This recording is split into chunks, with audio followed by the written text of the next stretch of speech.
మీరు first time చూసుండొచ్చు ఈశ్వర్ని, కానీ మీకు ఏదైతే రెసినేట్ అవుతుందో ద బెస్ట్ క్వాలిటీ ఈశ్వర్ చెప్పాలి. ఓకేనా? Hard working, beautiful. ఎప్పుడు నవ్వుతూ పలకరిస్తారు. These are all best qualities in you receive చేసుకోవాలి. ఓకే, చెప్పు.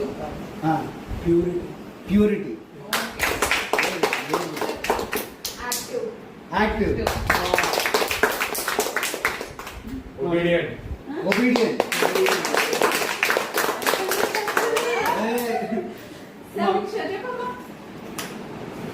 ఇప్పుడు ఏమనిపిస్తుందో చెప్తాను.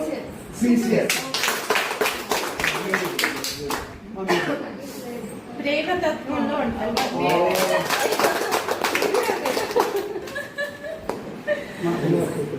అందరూ కావాలి.